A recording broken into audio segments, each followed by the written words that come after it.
Hello guys, welcome back to my channel. আজি এটা নতুন এটা ব্লগ লৈ মই আপোনালোকৰ আগত আজি হৈছে বৃহস্পতিবাৰ আৰু এতিয়া সময় হৈছে 12:25 আৰু ব্লগটো ষ্টাৰ্ট কৰা অলপ দেৰি হ'ল একচুয়ালি মই ঘৰৰ কাম কিছুমান কৰি আছিলো সো হেকানে ষ্টাৰ্ট কৰাটো অলপ দেৰি হ'ল আৰু এতিয়া মই বনাবলৈ লৈছো লাঞ্চ সো মই কি বনাম আপোনালোকক দেখাম নিশ্চয় আৰু ভিডিওটো পুৰা চাব ভাল লাগিলে লাইক শেয়াৰ এণ্ড সাবস্ক্ৰাইব কৰিব নাপাহৰিব মোৰ চেনেলটো So, এতিয়া start কৰো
আজি হৈছে নেক্সট ডে মানে আজি হৈছে শুকুৰবাৰ কালি ব্লগটো কন্টিনিউ কৰিব নোৱাৰিলো কাৰণ মোৰ মূৰটো খুব বিখালে আৰু হেকাৰণে এতিয়া কন্টিনিউ কৰিছো হোপ আপোনালোক সব ভালে আছে এতিয়া ৰাতিপুৱা শুই উঠি মই গৰম পানী খাওঁ সো খানে গৰম পানী গৰম কৰিব লৈছো তাৰ পিছত চাহ বনাম আৰু আপোনালোকক লগ পাই আছে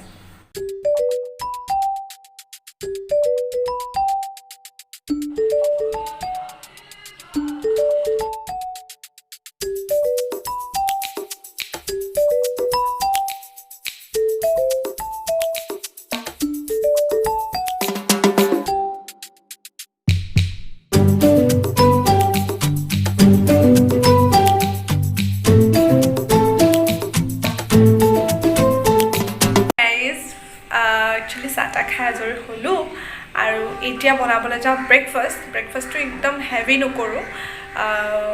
লাইট কিবা এটা বনাম আৰু ওটছ মিল্ক সাগে বনাম আৰু লাঞ্চত আজি এটা স্পেচিয়েল ৰেচিপি আপোনালোকৰ আগত শ্বেয়াৰ কৰিম ভিডিঅ'টো পুৰা চাই থাকিব আৰু লাইক শ্বেয়াৰ ছাবস্ক্ৰাইব কৰিব নাপাহৰিব মোৰ চেনেলটো আৰু এতিয়া বনাবলৈ যাওঁ ওটছ মিল্ক ঠিক আছে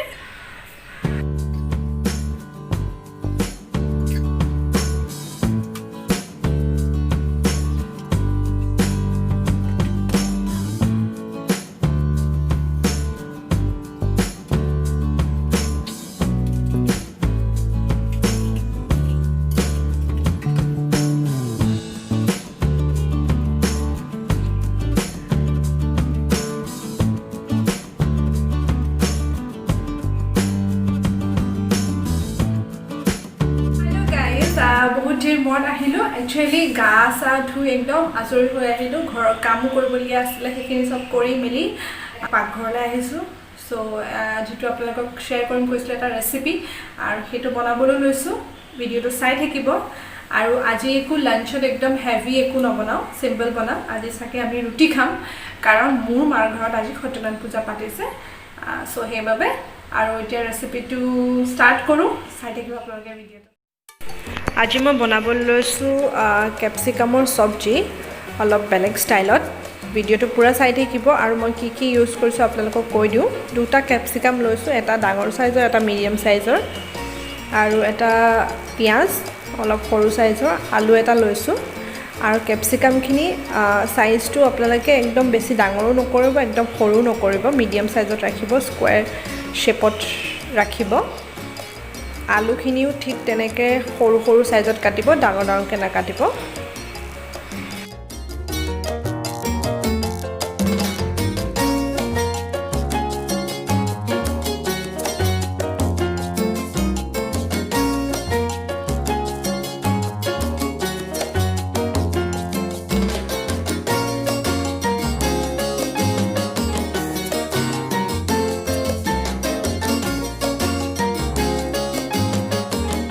চ' এইখিনি চব্জি মোৰ কটা হৈ গ'ল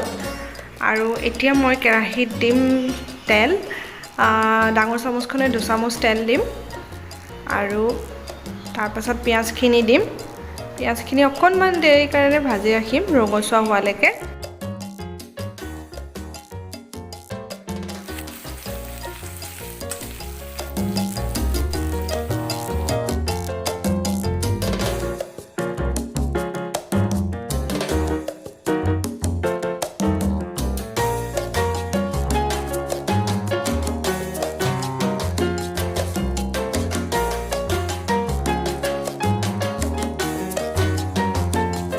পিঁয়াজখিনি ভালকৈ ফ্ৰাই হোৱাৰ পিছত হালধি নিমখ দিয়াৰ পিছত এতিয়া মই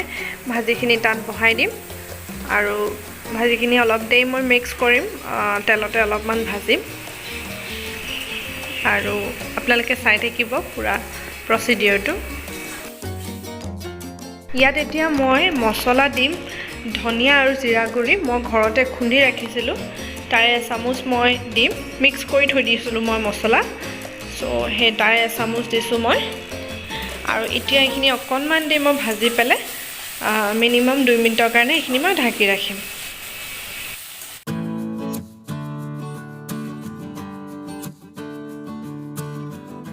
চ' এতিয়া ঢাকন উঠোৱাৰ পিছত আপোনালোকে দেখা পাইছে চাগে অলপমান সিজিলেই চ' এতিয়া মই ইয়াত বেচন দিম চ' একচুৱেলি মানে কেঁচাতে দি দিব নালাগে অলপমান সিজি পেলাই বেচনটো দিলে খাবলৈ বেছি ভাল হয় চ' ইয়াত মই এতিয়া বেচন দিম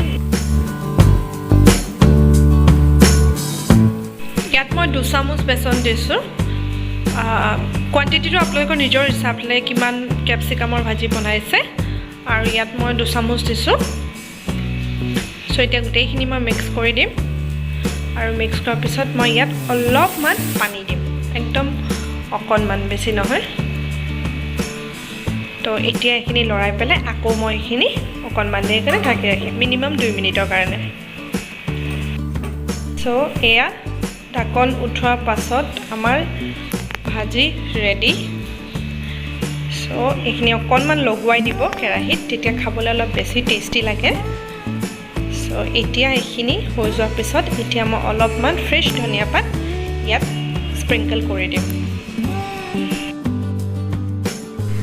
চ' ফাইনেলি মোৰ চব্জি ৰেডি সো এনেকৈ খাই চাবচোন, খুব টেষ্টি লাগে খাবলৈ, ৰুটিৰ লগত বা ভাতৰ লগতো খাব পাৰে। সো এনেকৈ মই অলপমান সজাই দিছোঁ, কেঁচা পিঁয়াজ চাইডে গাৰ্নিছ কৰি দিছোঁ। ফাইনেলি মোৰ লাঞ্চ বনা হৈ গ'ল। আপোনালোকক মই দেখাম মইনো কি বনাইছোঁ। বনোৱা মানে কি, ৰুটি বনালোঁ আৰু চব্জিটোতো আপোনালোকে দেখা পালে, আৰু দাইল আছিলে কালি ৰাতিৰে। চ' সেইখিনি গৰম কৰি আমি খাবলৈ লৈছোঁ। চ' আজি মোৰ ব্লগটো মই ইমানতে সামৰণি মাৰিছোঁ, আৰু এটা নেক্সট নতুন এটা ব্লগ লৈ মই আপোনালোকৰ ওচৰলৈ পুনৰ আহিম। Bye bye.